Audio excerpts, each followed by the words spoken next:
So everybody, if you have any questions or comments about things, we'll try to answer them at the end of the demo. All right, I'm And so trying. let me go ahead and spotlight myself. I got you spotlighted now. Oh, okay. Is that your hide the secret blanket on top of your lathe there, Dane? Yeah, a little bit of free marketing, you know, for the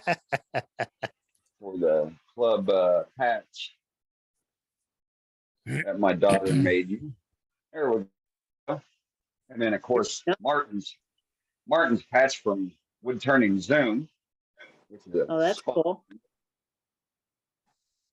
And then for you Cajuns down there, I don't know if you guys are familiar with that guy, but that's his catchphrase, which totally suits me. But he's a chef. couldn't read it. Huh? Couldn't read it? No. While we wait, we hydrate. Oh, Upside down. Upside down. Oh, we tried. Sideways. where, Sideways. Well, all right, turn your head sideways. We get Yeah, so it says, you know, while we wait, we hydrate. Stale Cracker is his handle. He's quite the Cajun cook. Got his own crawfish company and everything like that. I thought you were referring to Justin Wilson. Nope. So for tonight's demo, and it's kind of ironic that Chief Morgan portrayed a mallet, but I'm going to call it a VegeSmash'r because I sell more of these for as a kitchen utensil. We're making avocado dip, aka guacamole, or That's a good idea. doing smashed potatoes or broccoli or cauliflower. But everybody needs a good shot mallet. It's a simple project. You can do it with a skew, you can do it with a bowl gouge, you can do it with a spindle gouge, Or a scraper. With a skew. Yeah, actually, yeah, you can do it with a scraper too. And then so, ironic thing, I'd forgotten about this. So I ran through and did a practice one earlier this afternoon. Made this out of gray ash, and everything was doing really well until I was turning the handle and getting down close to the pith. But then I forgot about gray ash. When it's dry, the pith disintegrates. Wow. And it is a hollow hole all the way through. So keep in mind, if you got gray ash, be very cognizant of the pith in it. You want to make sure it's missing when you're turning your wood piece.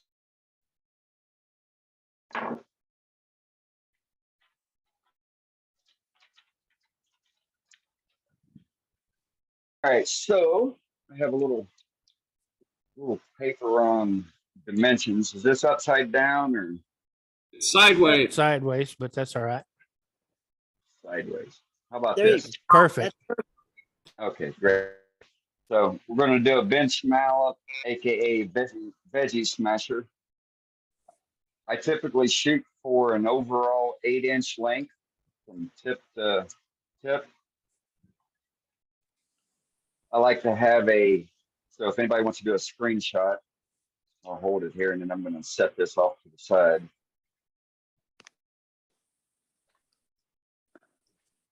Everybody got the screenshot? Okay. All right, sweet. If not, it'll be on the web page. All right, so I like to do an overall length of about 8 inches. I do a barrel length of approximately 3 inches, 3 1/4 inches, you know, from here to here. I have a transition of about a 1/2 inch going down to the handle swell, the grip. I do a 1 inch, approximately 1 inch for the small diameter of the handle grip. I like to do about a 1 3/8 to 1 7/16 swell centered on the handle grip. The handle grip is approximately 4 inches, 3 3/4 to 4 inches. And then the barrel end, whatever shape design you want to do. And then again, 3/4 of an inch to 1 inch for that transition. The large diameter of the barrel, I shoot for approximately 2.5 inches. So 2 1/4, 2.5 inches. Smaller ID before the transition, about 2 inches, 2 1/16 of an inch. And how I lay these out, it's just simple spindle turning, is rough to blank out. So I got a piece of apple here. I find tight grained hardwoods to be the best for making a mallet. Mesquites, hickories, apples, hornbeam, eucalyptus, desert olive wood.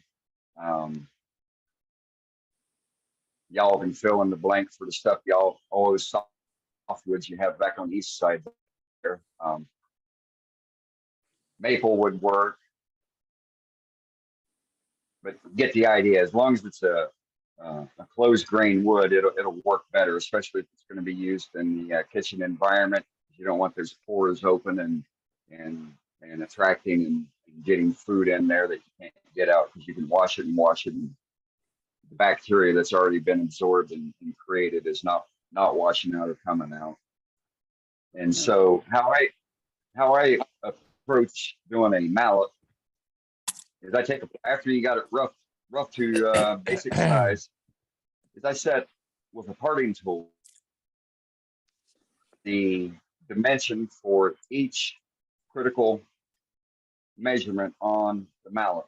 So you go in, you'll set your large ID, your large outside diameter, your small outside diameter, set the diameter for the transition, set it for the transition on the handle, set it for the swell, and then set it for the back side of the handle here. And then it's just like connect the dots, just like when you was a kid, and you're just going to turn profile to profile. And it's a very simple and easy project to do, especially if you've never done one. And if you have done one, you know how easy it is. So with that being said, we know it's a demo. So do we have a running goal on what's going to happen in the demo yet? No, I'm ready. because we never know what's going to happen in demo, right, folks? Oh, yeah, I guess We know people it would all only, goes to I guess people would only do demos for that. So. the improbable. The improbable. If something's gonna fail, it's gonna fail during the demo. That's right. Exactly. That's right. We know it'll all go to perfection. Right. Well, it's a measure of how well you cope with that things going south. Yeah, exactly. So we're between centers. I'm using the step center on this side. Got the typical one-way live center on this side. I'm going to break in a Robert Sorby skew that I've never used, that I picked up at an auction about a year ago. I'm going to see how it performs here, and I'm just going to rough this blank down using the skew and with the good old peeling cut.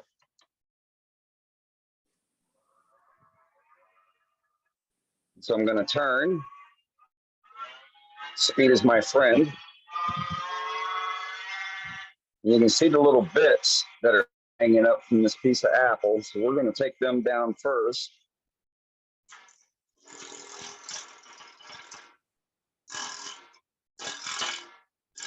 Yeah, definitely not as heavy duty as my normal gallet, my normal skews.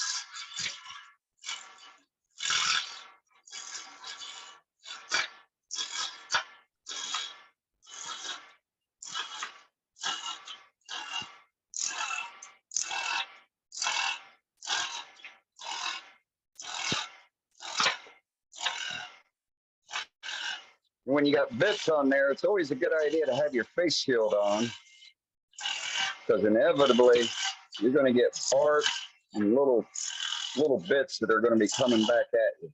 At the same time, you want to make sure you got your head off the of where you're turning when you're spindle turning. But it's unlike bowl turning, you can totally be out of the way.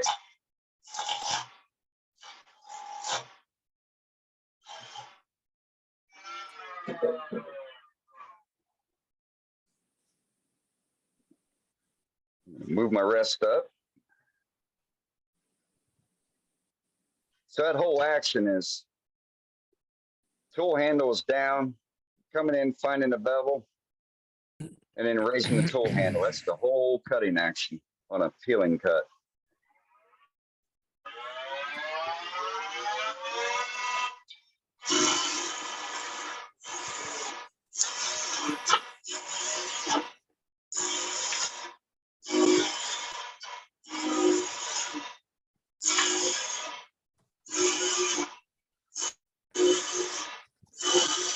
And I'll be honest, I am not liking this skew at all.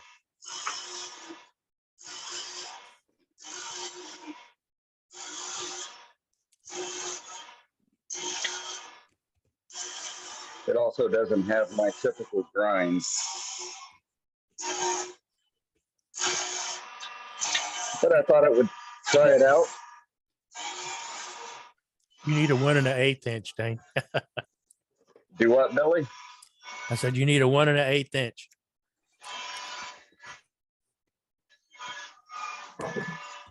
Yeah, I need my quarter and son.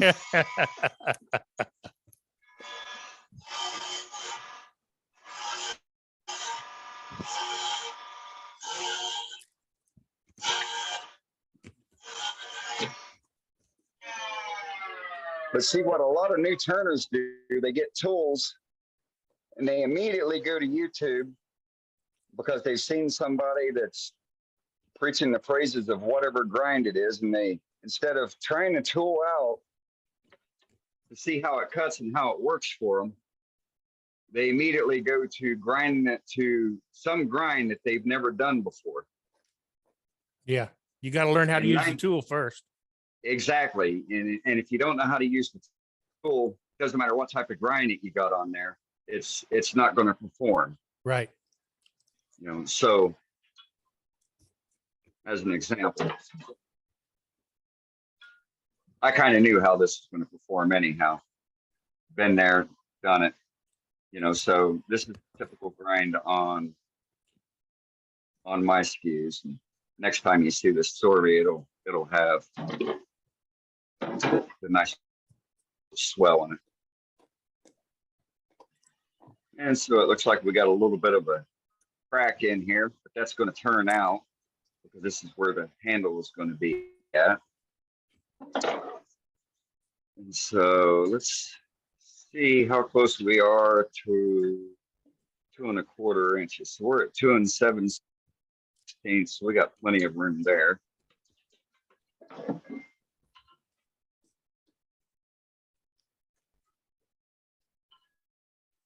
And just for grins, I just want to see if I can do a nice planing cut.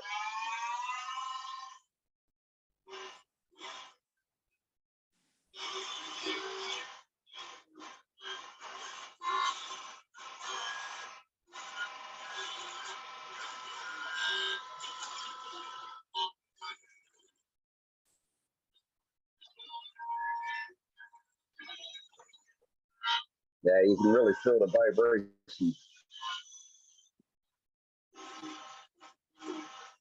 It's vibrating. That just means you got to take a lighter cut. Because the name of the game is cut as slow as possible when you're doing your final finished cut.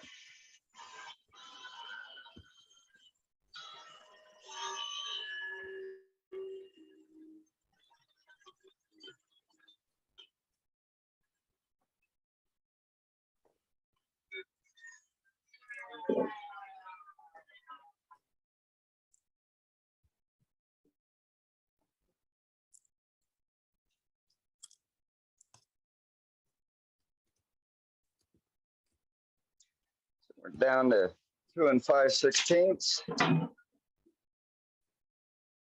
So that's enough for us to lay out our dimensions.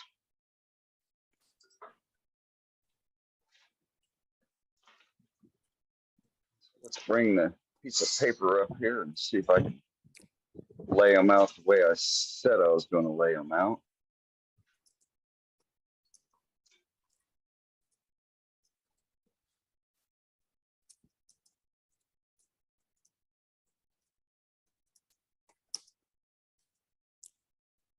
Eight.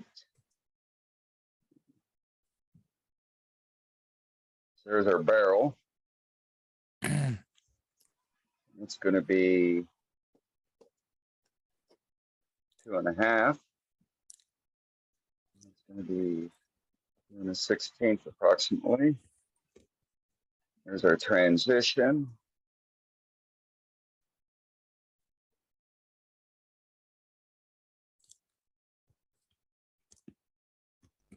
And here's our handle.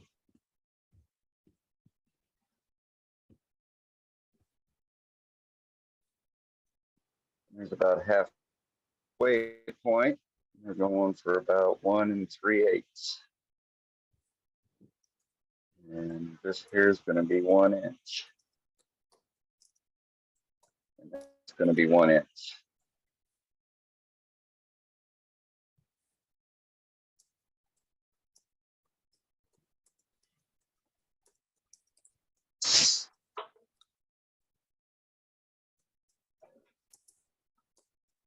And so I've got a couple calipers I've already measured. Let's see. So this one here, I've got it 1 3/8. I think this one is my 1 incher. Yep.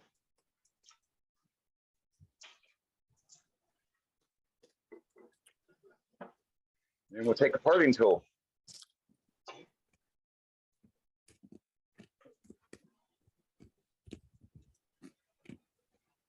And we'll do the barrel first. Go ahead and make these lines go all the way around.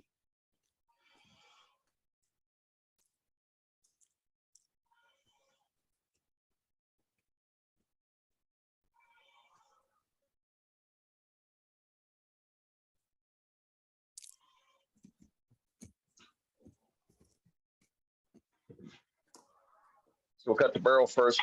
We'll go to about 2 inches. We're going to cut on the inside where the 1/2 inch transition is.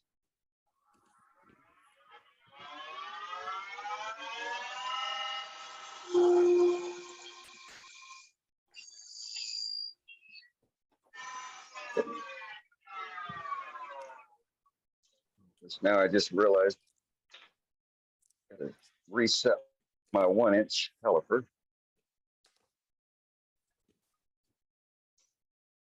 I only have 2.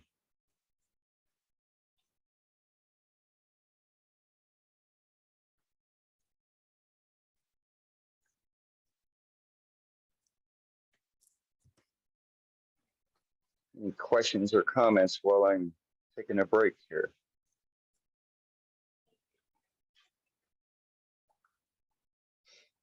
You got that? It don't happen often to get it right the first time. At least not with me. You got a good eye today. Yes, I think I just got lucky.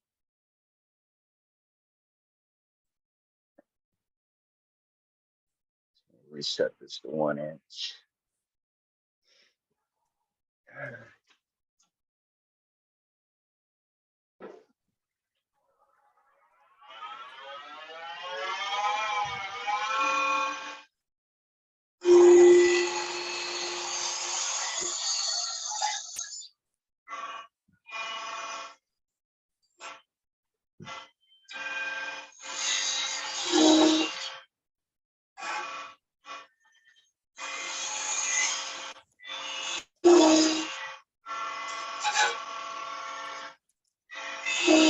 See, now I'm being conscious about it.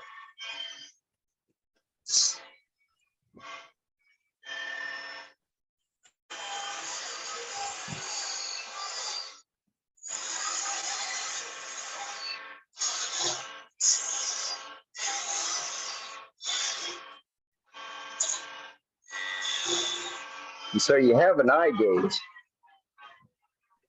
So if you're doing 1 inch, your live center head here is 3/4 of an inch. With those threads, it's right at 3/4. And then depending upon the stub center you got, 9 times out of 10, you either got a 3/4 inch or a 1 inch stub center. So you can kind of eyeball the two of them. And then the same for like, if you got a dimension, you know, it's 1.5 inch or 1 5/8 of an inch. The live center barrel is approximately between 1.5 and 1 5/8 of an inch. So you can eyeball those 3 dimensions when you're doing spindle work and setting stuff. So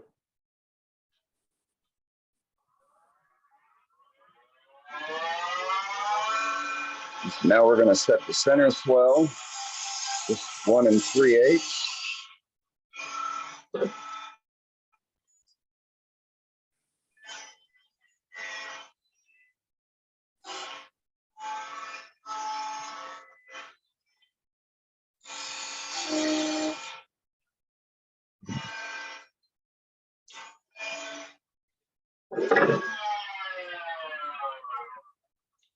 And we're done with the parting tool.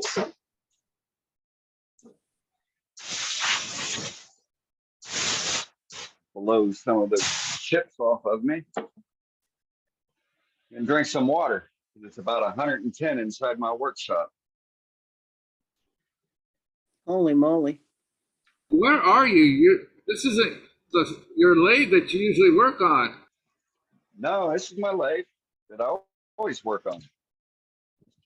Oh, the headstock doesn't look like a Powermatic from where Well, we're. no, because it's a 90th anniversary edition. It's black. It's always been black. No, it looks blue in the camera, almost like a Vicmark lathe. Huh. Oh, you know what? You're picking up my blue tape that I have over my indexing. Yeah, that's probably it. So I keep all the holes covered. That way dust and stuff isn't falling down inside the spindle. Oh, that's a good idea. I'll have to do that to mine. Yeah, I do too. I should have thought of that myself, Scott. Yeah, I wish I could claim that idea, because my good friend Martin Clarkson's one that shared that with me. All right, so now we've got our critical dimensions. We got our barrel. So we want to be about 2.5 inches, which I'm pretty much there already. And then 2 inches on this side. So you're just going to connect the dots coming down. Do a nice little chamfer on this side. Be mindful of keeping enough room, because you are between centers, so you don't lose your stock here. And then it's just literally just turning and connecting those slopes together, and you've got yourself a VegeSmash'r, aka bench mallet. So with that, break out another skew.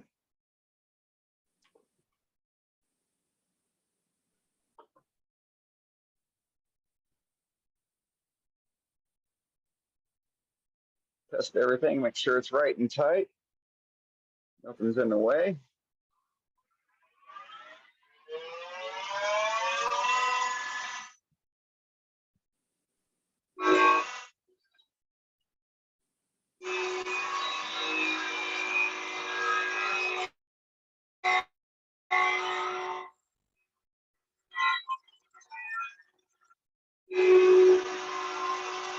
And so when you're doing a slope like this, you're going to gradually work your way back.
Turn that outside profile.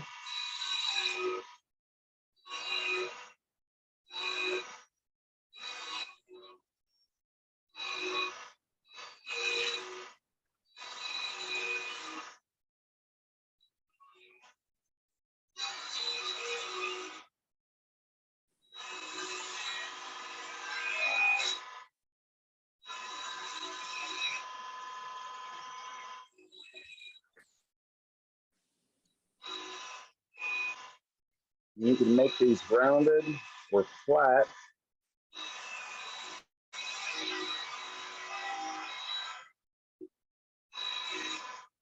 That way they stand up.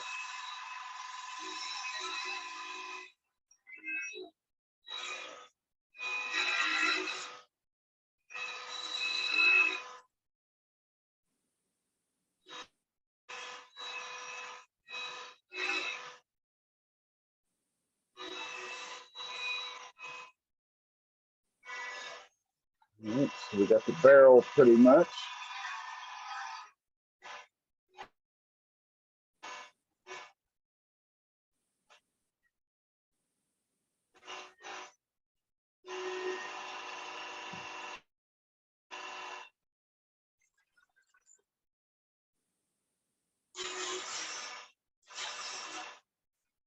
We'll do the transition.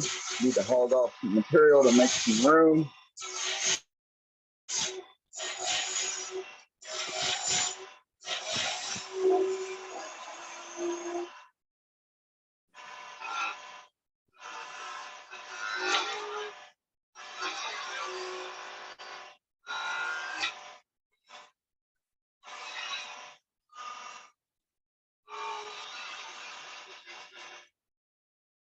All finding the bevel, tool handle is low. Then you get a catch.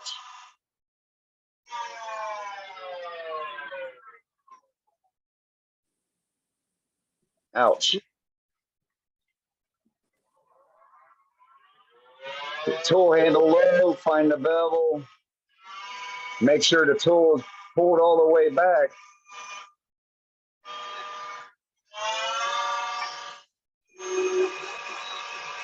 That's all right.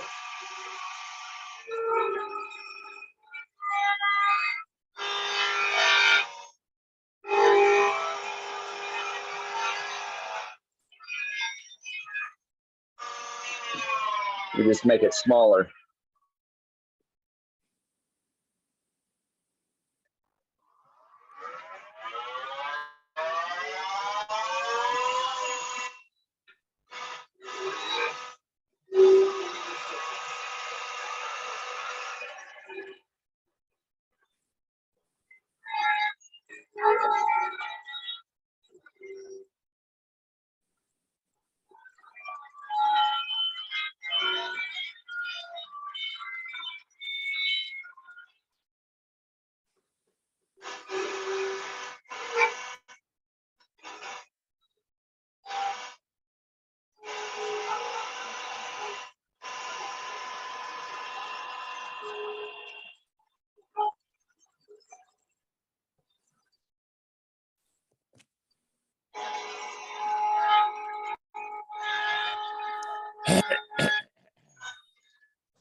All right, so got the barrel done. Double check, make sure we got that crack out of there. So it's gone.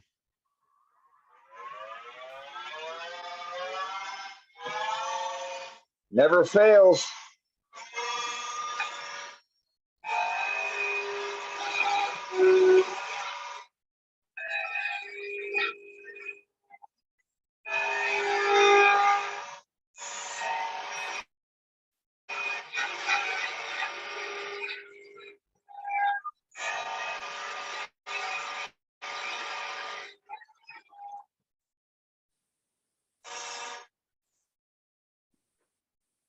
Go ahead and hold some of this material off.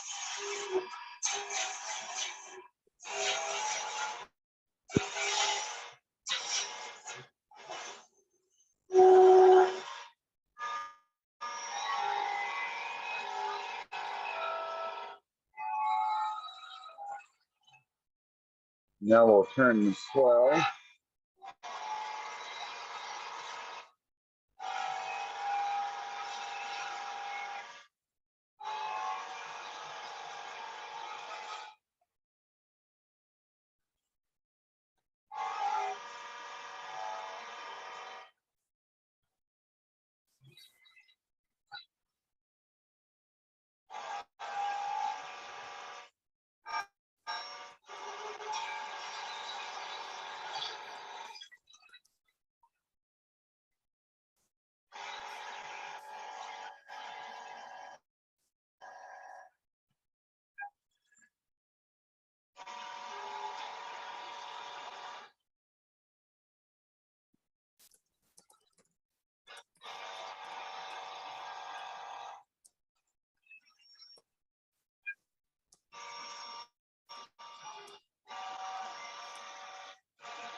And so one of the beauties of turning between centers,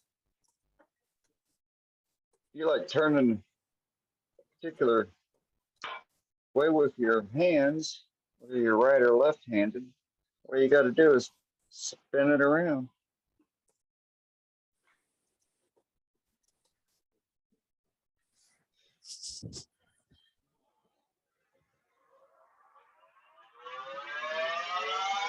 And you're still dead on center.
Feels good in the hand.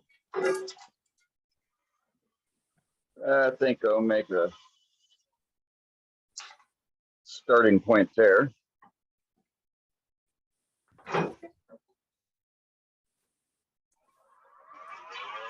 And turn the end cap too.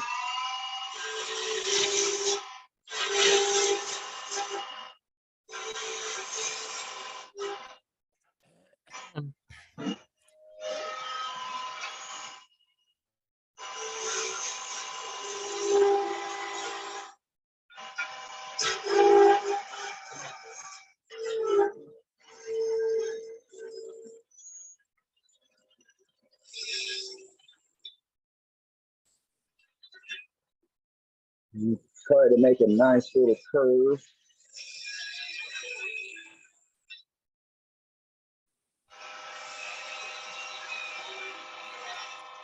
Down here to the handle.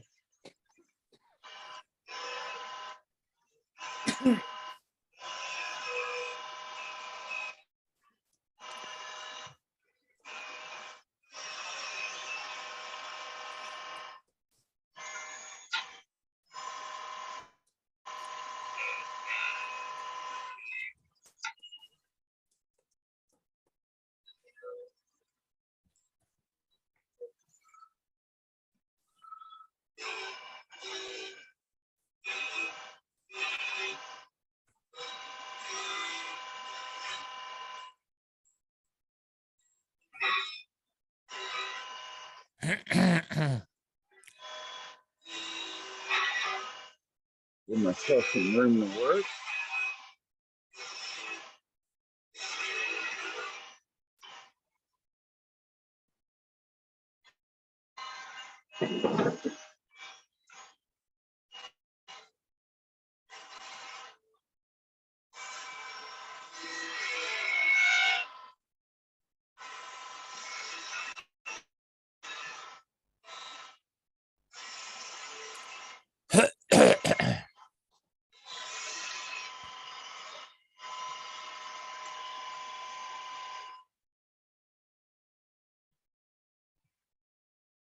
Like that too.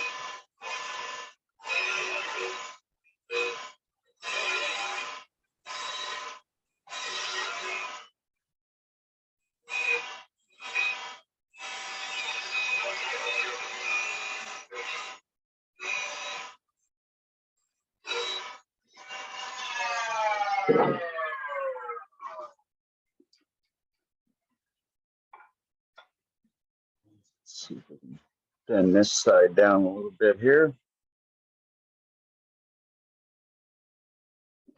Make it to where it'll stand up.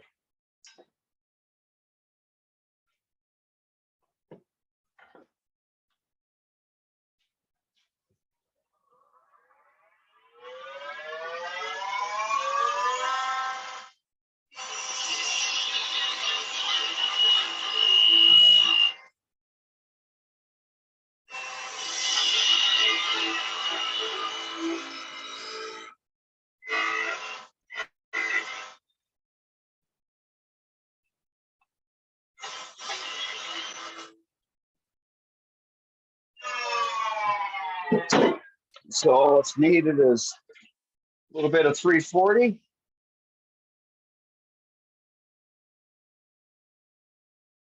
I use a bench chisel to part my stuff off. I don't take the chances with it flying off when I'm between the centers.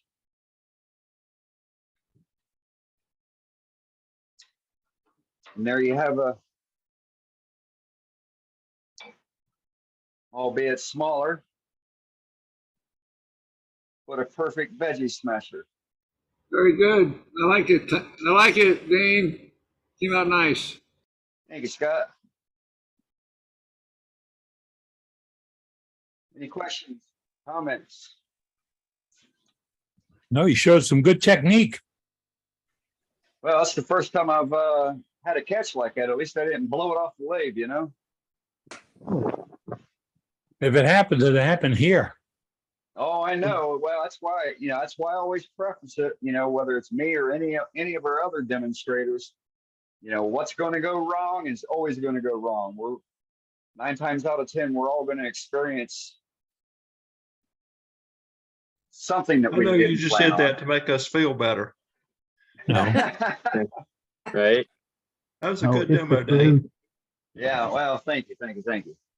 Yeah. We got good time. demo, Dave. If you want, I can throw some. I can hit it with some sandpaper, and then we can throw some dye on it if you want. Well, we got to let Kevin know he can come out from behind the couch. It's okay, Kevin. He put the skew down. Kevin, he's out of UK and he was a little bit afraid. Oh, Kevin Pierce. No, McAllister. McAllister, Alice. Oh my. hid behind a couch. Smart move, Kevin. Yeah, he said he's No hiding way. on the couch and wouldn't come out until you're done. Oh, okay. Yeah, I'm not sure what that's about, but all right. Well, he's one of those folks that don't really understand the workings of the tool we call skew. Doesn't like it. And a lot of folks Oh, I don't see. understand it. It took me a long time. And it took Elliot Harris taking slowed it down and showing me what it does and how it cuts. So the thing with the skew,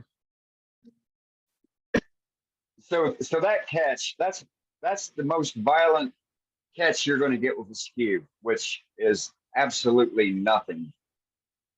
All it's Oh, going but to do it'll is scare the crap out of you. all it's going to do is skate back on you. Unlike a bowl gouge or a spindle gouge, where it's going to break your tool rest, break your bowl, break your yoke. Those are the most violent catches. Is with when you're using one of those tools. The skew, all it's going to do is skate back on you. Yeah, it's going to make a, depending upon how big of a cut you were doing, or when you're talking about what you're doing and not paying attention to how close your tip is, it's gonna skate back really quick. But as long as you're entering somewhere between 30 and no more than 45 degrees, turning at 11 o'clock on the workpiece, and starting with the tool handle down and raising the tool handle and going with the cut, you're golden.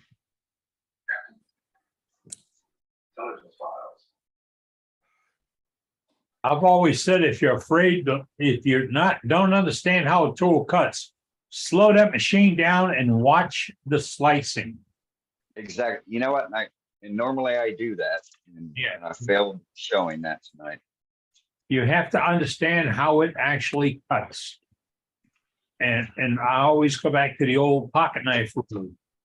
If you can do it with your pocket knife on a stick, you can do it with the tool. Alan Lacer's going to be doing a demonstration at SWAT. He's very talented with that tool. Yes, he is.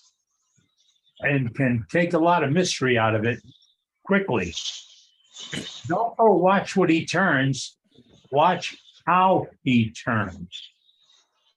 That's the important part. It's like watching your cook turn. You don't go watch your cook turn 30 things in an hour. I mean, he can. He's like a machine. But just don't watch the product and think, oh, I can turn a box stopper like that or a pepper shaker or whatever. No, watch his arm and hand movements. Watch the presentation of the tool and how that blade cuts. And Also watch the rotation of the handle through the cut, because that'll Yes. tell you what the tool is really doing. yeah. And if you pay attention to that, then you'll understand exactly what that blade is doing to that piece of wood or whatever you're cutting.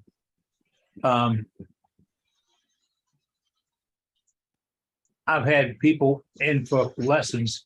But you know what? But I'll always be looking on the horizon. Yeah. When you're cutting. Yeah, not at what the tool is cutting up above. Right. Above, up on the horizon. Your tool's cutting here. You need to be watching that shadow up on top.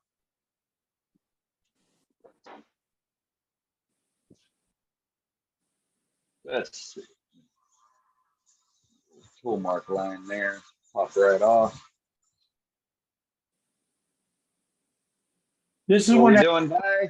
get up my wire and my burning my exotics and start burning some marks on it and putting some ridges and some bumps and some marks.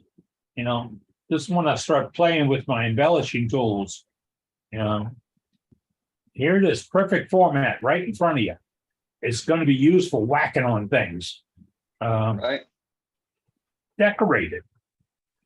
Yeah, why not? You use it and you get to see it. So Remember, if you beat it up, you can put it back on and chew it back up again. right.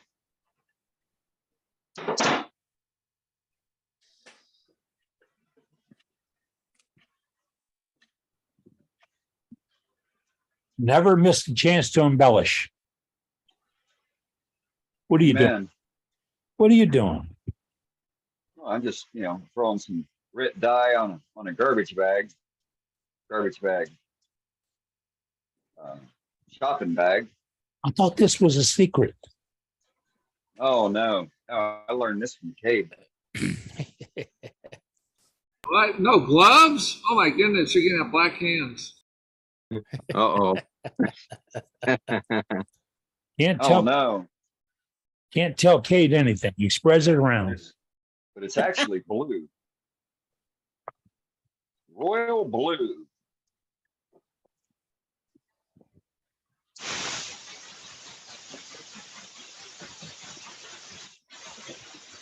I like to use the air gun just to.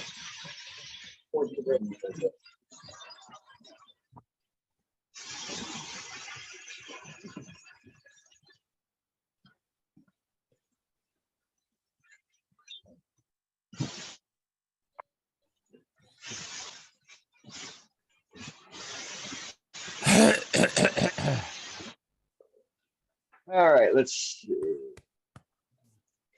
Let's I stay wonder with the blue. if we took that same garbage bag and put some red dye on it. Oh, okay. Yeah, we can do that too. The fun you can have playing with your embellishments. That's right.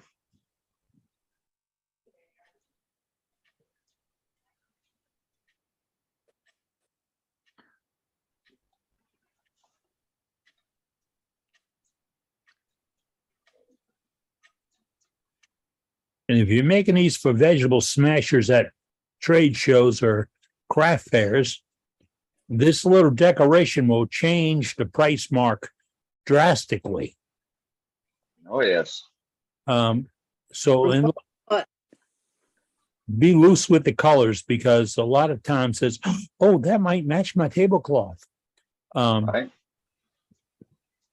Or I need a new tablecloth to match that. Yeah. Do they still make those things, tablecloths? Yeah.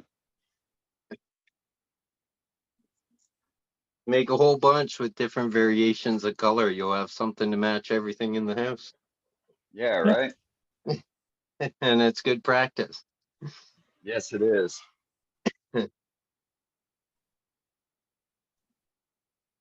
I'll use it.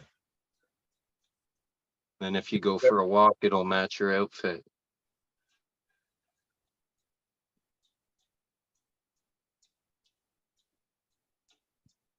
And Leonard caught on. He saw that air nozzle going around and all that dust being blown around. Oh, Yeah. Safety Sue's. She's over there. She got a handkerchief up to her face because she doesn't want to be breathing that in. yeah. Yeah. Right. Yeah, it needs to get a nice big 22-inch fan that blows down over me. Yeah, leave it to Lynn.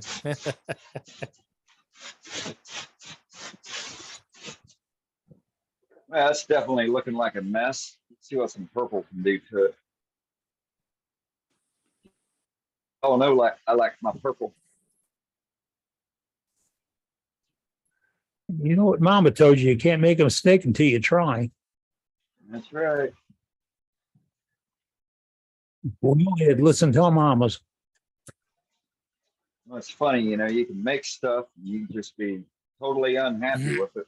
There's always going to be somebody out there that likes it. Yep. Well, I think it's it'd not work. all- I'd put it on the corner of my desk and see how long it'd take for somebody to pick it up and walk away with it.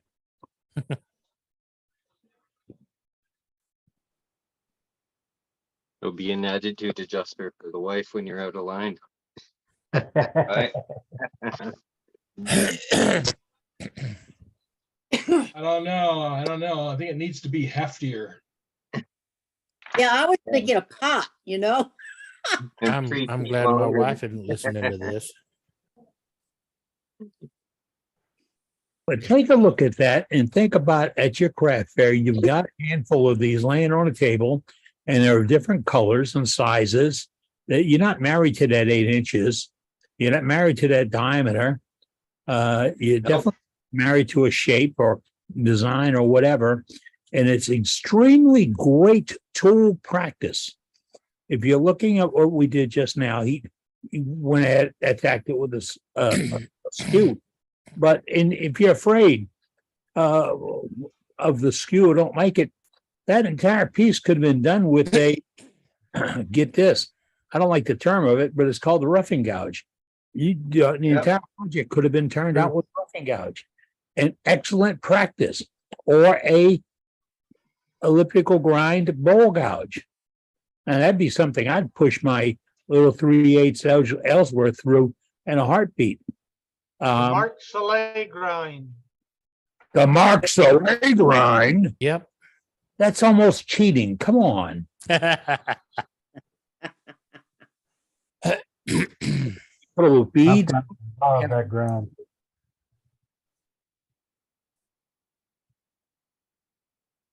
Well, we see little demos like this. I think about experience or technique practice. There's not a lot of material in it.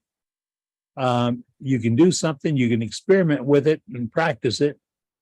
And then say you're heading to a Labor Day get together and or a luncheon, whatever. You bring a salad, bring it along with it, leave it behind. Give it to your host. Amen. There's nothing like giving away a gift that you've made. So Dane, I have a question. What are you going to finish that with for smashing veggies? CA, Parfix 3408. Really? Okay. Yes. Because it essentially it turns, it goes in and it turns to plastic. Got it.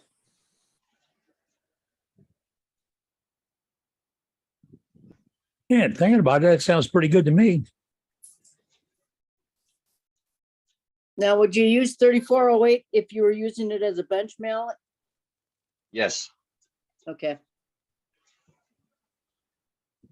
Yeah, so raw wood, I would do old linseed oil on it, let that dry. And then the 3408 over it. The ball linseed would act like a filler or a sealer. That's what I use it as. Yes. But you dilute it, don't you, Dane? No, not the blow, I don't. Okay. My tongue oil, when I do my tongue oil finishes, first couple coats are diluted for it. Gotcha.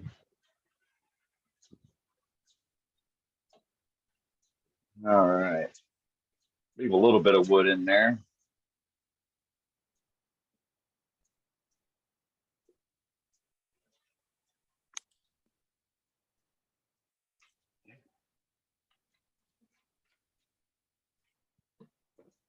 fact, even for this, I'll put some blow on it. And Tim had to come on real quick, using that plastic bag to do that spackling or decorating is much better than bringing a rag to the lathe. The only rags that come to my lathe are the ones I'm wearing on my back. I don't ever rag to a spinning machine. That's like I have a problem counting the 10 anyway. I don't need to lose one of my digits.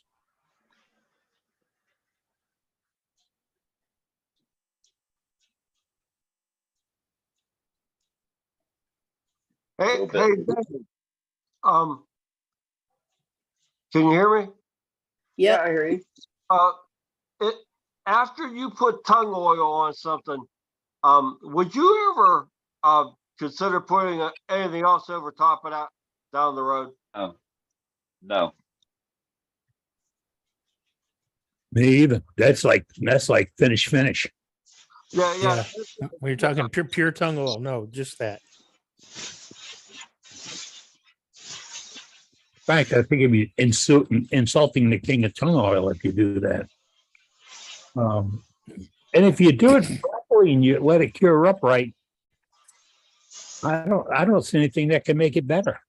No, Yeah, it doesn't mean what I'm talking about is the finish that you get from a tongue oil, and all of a sudden someone says, "Well, I thought it'd be a lot more glossier," and I was just wondering. You can make it a lot more glossy with more coats. It just takes longer. And you have to let it cure out. Yes. 24 hours between coats minimum. Yeah, if you rush it, or if the humidity, Maybe is directing to some of Kate and my pieces in tung oil.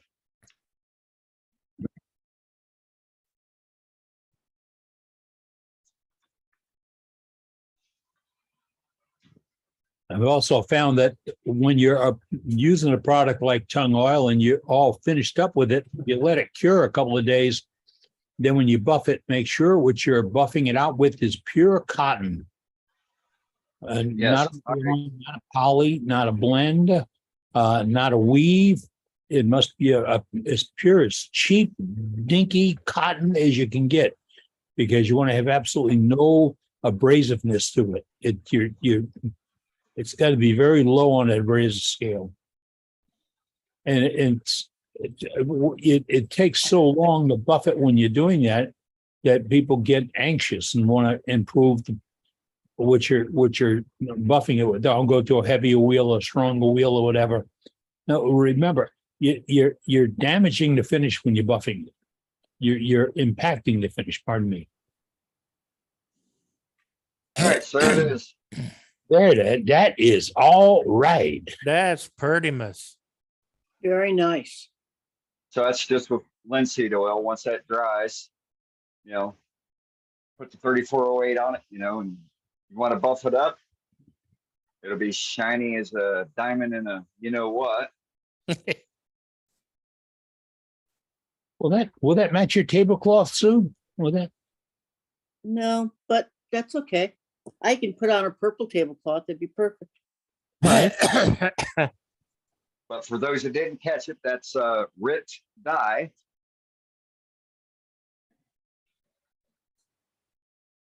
RIT, and you find it in the laundry department of your Kroger's Well, Mama used to use that on my Walmart. or your Walmart's. Don't buy it on Amazon because they charge 3 times the price. Yeah. Walmart has started putting it in their craft section. Yes. Yep. Tell you what, Doug, it was a nice video. Thanks a lot. Yeah, you're welcome. You're welcome. Really enjoyable. Thanks. Yep, that was good. Very good. Thank you.